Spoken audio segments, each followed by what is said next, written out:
Okay, I don't know if it's recording to my cloud or a cloud that Rabbi can access, but it is what it is.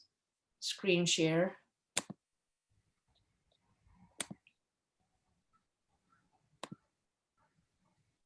And okay, here we go. Where did we leave off?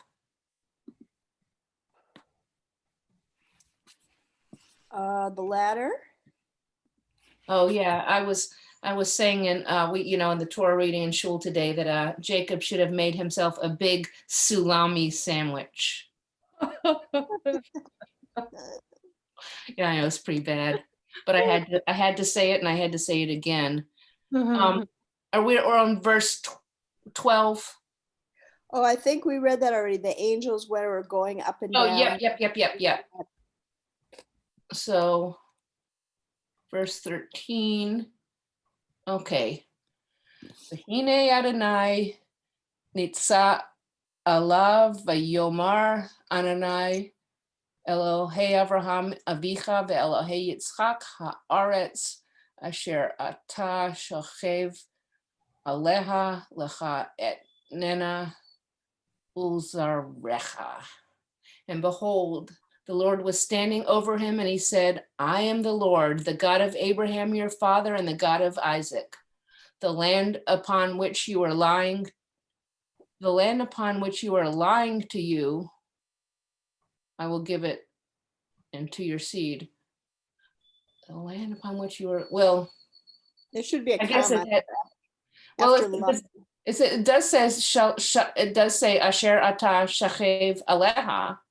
So I guess that's why it has the U in it twice. Okay, you could go. There are three Rashis. Okay, let's see. Nitzav alav lishamro. So the Lord was standing over him to guard him, Rashi says. It's pretty simple. Yeah, although I always wonder, like, why did Rashi bother to comment on that? Is there something ambiguous there? Like he wasn't standing over him to like drop a big boulder on top of him and destroy him, you mean? Nitzav alav. I don't know. I don't know what the problem is there. There's always something that triggers Rashi's comments, but I can't see what it is right there. Well, I mean, another thing I could think of is that it's not like a prayer. It's like it's not Jacob's prayer to God or anybody moving towards Jacob when Jacob's moving towards them, but God just moving towards Jacob alone. All from God towards Jacob, and not like it has been with the mountain and the other. You know what I'm saying? He's just present. He's present there Well, and the other two examples, the one was with the mountain, and there was another one where Jacob was moving towards something and it moved towards him. Yeah. In this case, it's not Jacob, it's just God moving towards Jacob alone. So it's just everything from God and not, so it's just, yeah, maybe. and he's Just an there. example of grace. It's not an example of Jacob coming to him or asking from him, just as an example of grace, of just God's being there. Right. Okay, and the next one is Ve'Elohei Yitzchak, אף על פי שלא מצינו במקרא שייחד הקדוש ברוך הוא שמו על הצדיקים בחייהם לכתוב אלוהי פלוני, משום שנאמר, הן בקדושיו לא יאמין. כאן ייחד שמו על יצחק, לפי שכהו עיניו, ובלא היה בבית, והרי הוא כמת. ויצר הרע פסק. Oh, okay. And the God of Isaac, although we do not find in scripture that the Holy One, blessed be he, associates his name with that of the righteous during their lifetimes by writing the God of so-and-so, for it is said in Job, lo, he does not believe in his holy ones. That is, God does not consider even his holy ones as righteous until after their deaths. when they are no longer subject to the evil inclination. Now that was in square brackets, so I don't know, maybe that's not Rashi, that's somebody else.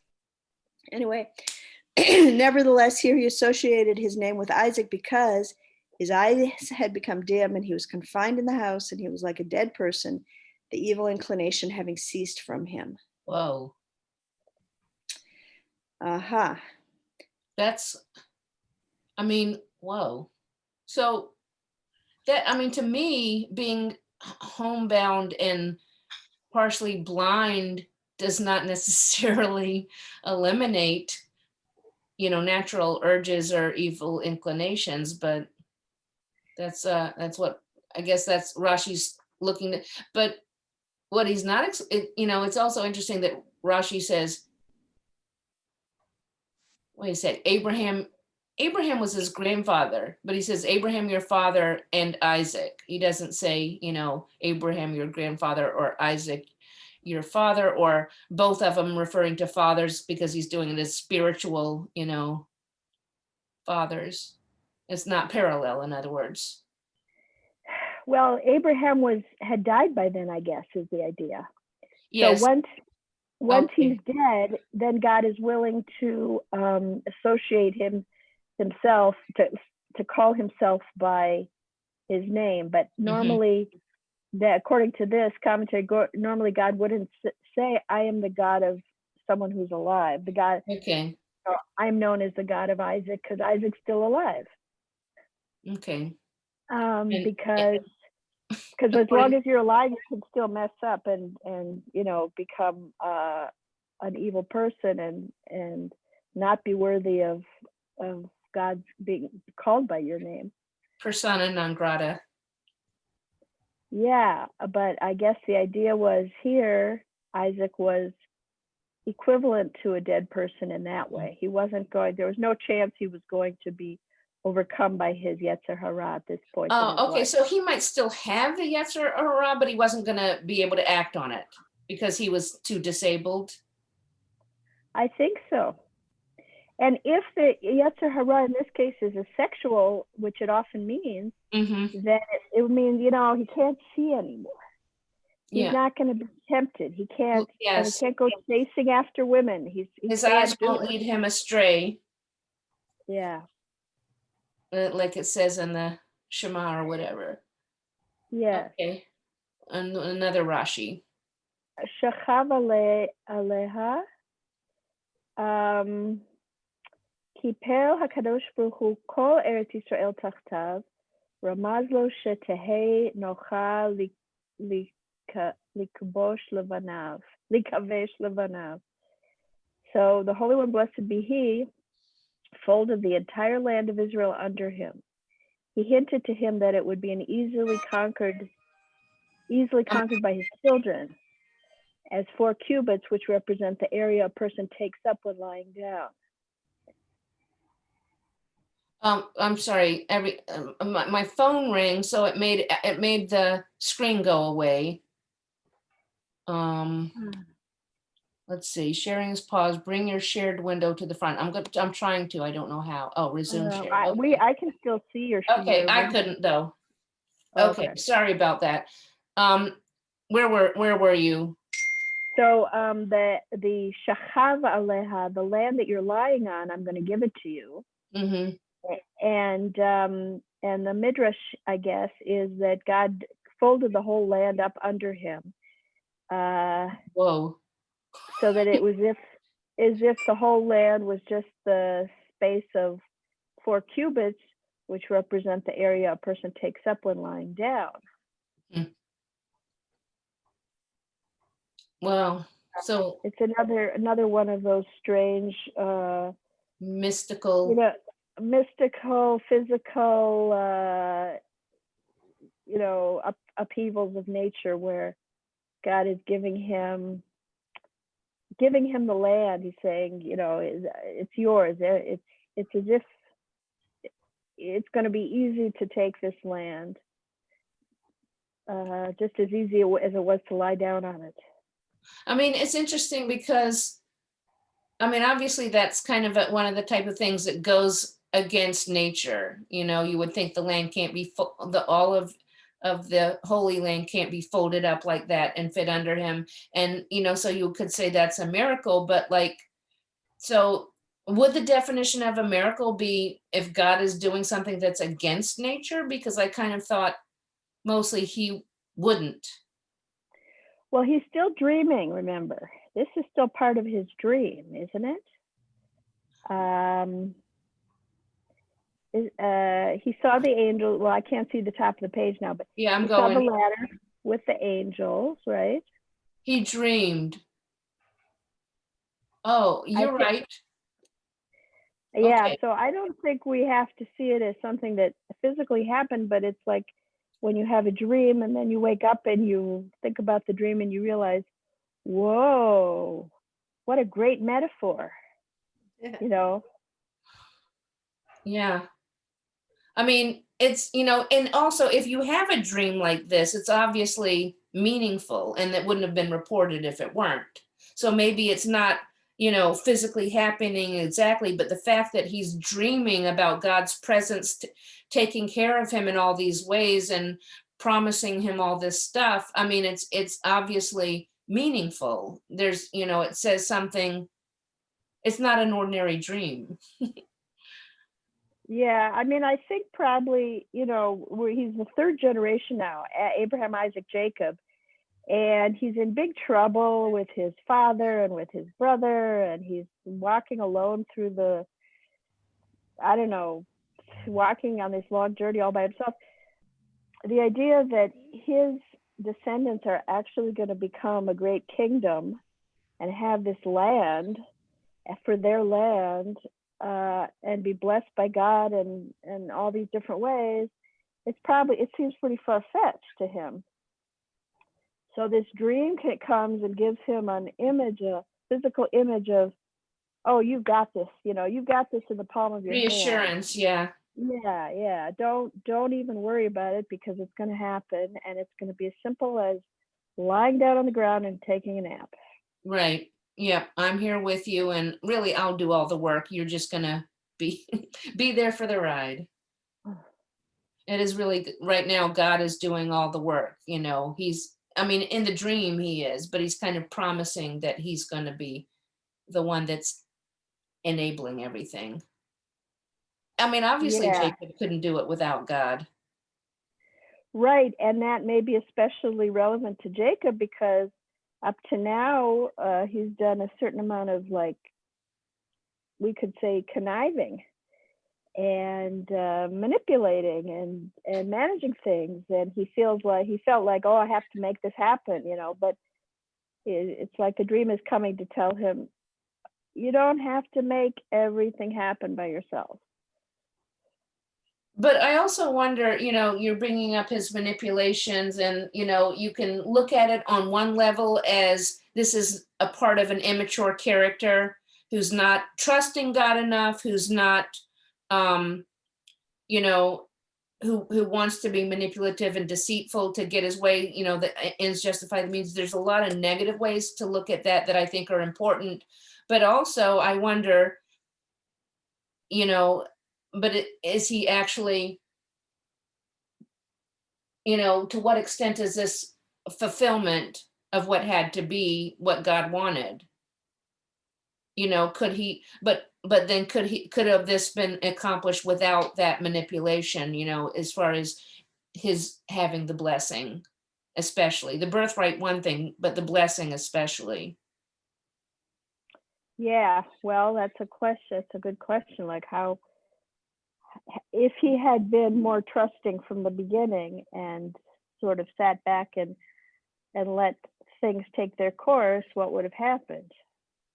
Yeah, would the course have been going the right way with, because of God's help? Because God certainly hadn't reassured him in that way earlier. In fact, the opposite. God, oh no, it was Isaac that the trauma happened to, but I'm sure Jacob knew about it. Wouldn't he have? I would assume so, yeah. I think he would be somehow affected by it, whether he, but I also think about that with the Joseph story and all these horrible things and brothers selling them into slavery. And when I saw the musical, I was kind of angry at it because it's kind of like saying this is all kind of, God's plan and this and that. But I understand, and in a certain sense it is, but in the certain sense, when you see something as evil, and to what extent is it helping God's plan, selling your brother into slavery, or this kind of, lying to your parents or whatever. So that's, Yeah. It's a- I don't think, that's a really good question. I don't think we're meant to think that it absolutely had to be the way, any of these stories had to be this way. They were this way, and the people who are doing these things had other choices. Like what if Yaakov had said to his mother, I don't feel good about lying to my father. I'd really rather not do this. What would have happened then? Let's not try to trick my father. yeah, like maybe she could have pleaded with him, and because she was the wife, she would have had some kind of standing that he would have wanted to please her. So yeah, it's um so we're okay. So are we on a new I think it's wait, now I don't see, where are we? okay. Yeah, so we're on 14 now. Okay. Okay. V'haya zaracha ka'afar haaretz ufartzta yama v'kedma v'tzafona v'negba v'nivrechu v'cha kol mishpachot ha'adama uvzarecha. And your seed shall be as the dust of the earth, and you shall gain strength westward and eastward and northward and southward. And through you shall be blessed all the families of the earth, and through your seed. And Rashi, ufaratzta ve'chizakta kamo v'chein yifrot. So he says, and you shall gain strength. In Hebrew, it's ufaratzta, as in v'chein yifrot, and so did they gain strength, from Exodus 1:12 after the Targum. so are faratzta and hizakta synonyms? I wouldn't have guessed so, because ufaretzta usually is translated to mean spread out. Oh, okay. And that's what it says in the right. It says spread out and gain strength. Isn't I don't. gain? That translation seems odd. What are you saying, Judith? Is that you? Chizakta is chazak. Mm-hmm. And well, that song, Ufaratsta, Right. That as spread out. I don't think they're synonymous. I don't see how they would be synonymous here. Okay, Yeah, that's a very strange comment. I don't get it. Well, so maybe they're saying that the spreading out is either a sign that there's strength, or a source of the strength, or both, kind of chicken and egg. It's interesting, the Jewish people didn't spread out like dust. We're kind of like, but if you count other people as like our seed, in other words, like other people who are in Abrahamic religions or whatever, certainly then there's more people, but there's still division and less strength in some ways. I don't, but how Rabbi always says blessing is about abundance and increase, and certainly increase can cause strength. Yeah, and yet spreading out and getting strong are two different things. Mm-hmm. So I just don't understand that Rashi, but I don't see. I suppose if we had a commentary on Rashi, we could maybe. Well, maybe later I'll look that up and see if I can find anything more. Well, it does say something about the Targum, and actually, I can go to Safari and look up see about it, looking that up. I don't know, or we can go on. Yeah, why don't we go on? Because anyway, the Targum we'd have to understand the Aramaic. Well, I'm sure in Safari it would translate it, but Oh, it does. It translates that too. I don't think they're just Safari. I think translates everything. I don't think it's a tool for for Torah commentary and Torah study, and it's not only for people who are fluent. Oh, okay. Wait, I actually have a book here with the Targum, and it's not so hard to understand. It says Vihon Banayich Sagin Ka'afra Da'ara, which means I get most of that. And your children shall be like the dust of the earth. In other words, like a great multitude. Mm-hmm. Ka'afra Da'ara. Vatit Kef Lamarava Ulamedina. Yeah, Vatit Kef. Now that I don't know. It's a puzzlement. Is a puzzlement. All right, let's go on to Tetvav. Okay. Vahine anochi imach ushmarticha b'chol asher telech v'hashivvoticha el ha'adama hazot ki lo e'ezevcha ad asher im asiti et asher dibarti lach. And behold, I'm with you, and I will guard you wherever you go, and I will restore you to this land, for I will not forsake you until I've done what I've spoken concerning you. And 3 Rashis. Okay, Anochi imach, lefi shehaya yarei ma'asav, slicha, lefi shehaya yarei me'esav umilavan. I am with you, and God promised Jacob this because Jacob, was afraid of Esau and Laban. Okay, so again, it's the idea of God reassuring him. Ad asher imasiti im meshamesh balashon ki. Until I have done. Im here is used to mean ki, which is that. Until I do. I will not forsake you.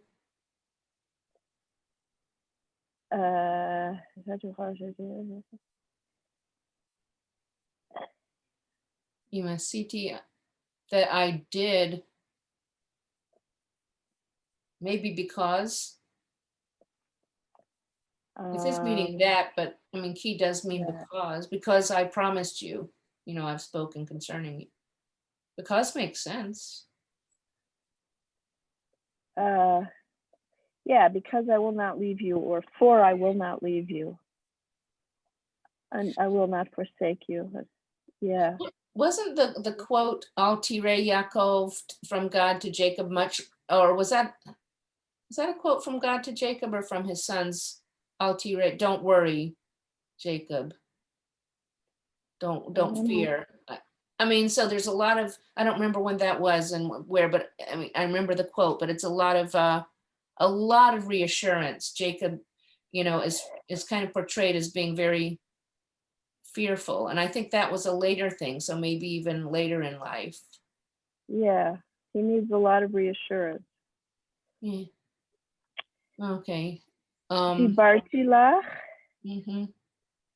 letzorchecha ve'alecha.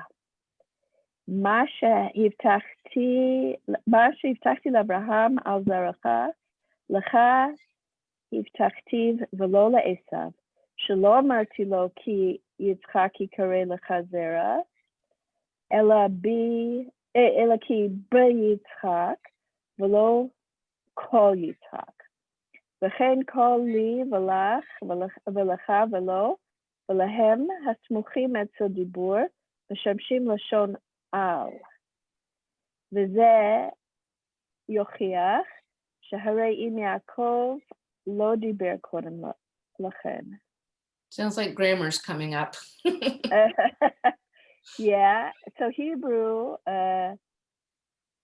for your benefit and concerning you. In other words, the word lecha, what does it mean here? Dibarti lecha, it means concerning you. Oh, we had this before where it sounded like it meant to you, but actually it means concerning you. Mm-hmm. What I promised Abraham concerning his seed, I promised in reference to you, and not in reference to Esau. For I did not say to him, for Isaac will be called your seed, which would signify that all of Isaac's descendants would be regarded as Abraham, but for in Isaac, meaning part of Isaac's descendants, but not all the descendants of Isaac. And that's from the Nedarim 31. Likewise, however, wherever le, lo, and li and lahem are used in conjunction with a form of the verb speaking, they are used in the sense of concerning. Oh yeah, this is a repeat of something we saw. This verse proves it because heretofore he had not spoken to Jacob. Well, okay. I don't know if I understand that middle part about how he's saying that it's obvious that it doesn't refer to Esau's seed because of the term in Isaac. Do you understand that? Or any of you? I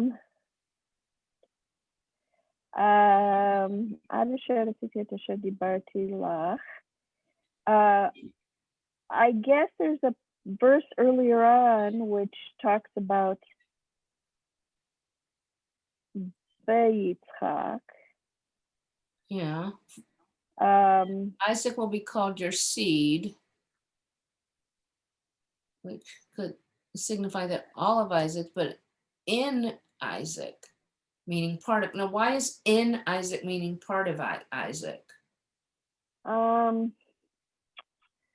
I guess because they're not referring to Isaac, but they're referring to something inside of him. But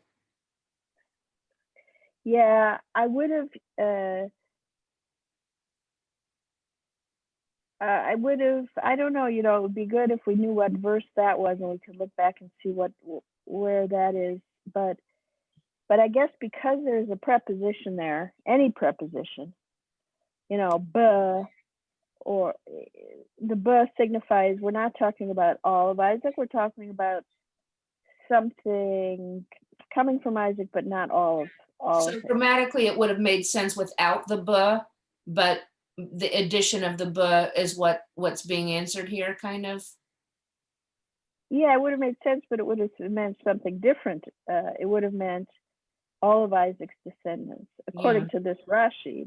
But because we had the buh, we could have foreseen that only, that not all of Isaac's descendants are going to be his heirs. I guess we have time for the one more because it's short. Vayikatz Yaakov Mishnato v'yomer Achen yesh Adonai b'makom hazeh v'anochi lo yadati.